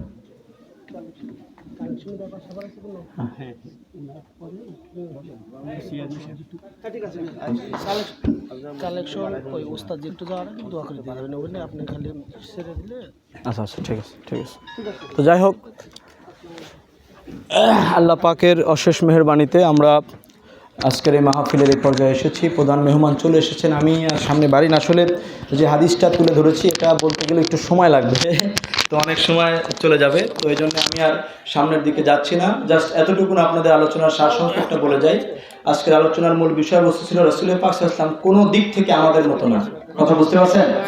সময়ের সংক্ষিপ্ততা ছিল, যতটুকু বোঝাতে পারছি আমি আশা করি আপনাদের মাঝে আমি তথ্যগুলো দিতে পেরেছি। রাসূল পাক সাল্লাল্লাহু আলাইহি ওয়াসাল্লামকে কেউ কখনো কোশ্চিনকালেও মনের ভুলেও যদি আপনার সেন্সলেসও হয়ে যান, পাগলও হয়ে যান, তাও কখনো আমার নবীকে আমাদের মতো ভাববেন না। কথা বুঝাতে পারছি? রাসূল সাল্লাল্লাহু আলাইহি ওয়াসাল্লাম উনি ওনার মতো, ওনার সাথে কারো তুলনা হয় না। বুঝতে পারছেন? উনি ওনার মতো আছেন। আল্লাহ তাআলা ওনাকে কি হিসাবে তৈরি করেছেন এটা আল্লাহ মাহবুব ভালো জানেন, রাসূল পাক সাল্লাল্লাহু আলাইহি ওয়াসাল্লাম ভালো জানেন। এটা আমাদের ধারণার বাইরে। আল্লাহ তাআলা আমাদেরকে সঠিক বুঝার দান করুন এবং ইহদিনাস সিরাতাল মুস্তাকিমের উপর প্রতিষ্ঠিত রাখুন। রাসূল পাক সাল্লাল্লাহু আলাইহি ওয়াসাল্লাম তেনার আহাল, পরিবার, পরিজন, আহলে বাইত, তেনাদের মুহাব্বত, ভালোবাসা আমাদের অন্তরে দাখিল করে দেন। সকলে বলি আমিন, সুম্মা আমিন, সুম্মা আমিন। ওয়া আখিরু দাওয়ানা আলহামদুলিল্লাহি রাব্বিল আলামিন। আসসালামু আলাইকুম ওয়া রাহমাতুল্লাহি তাআলা ওয়া বারাকাতুহু।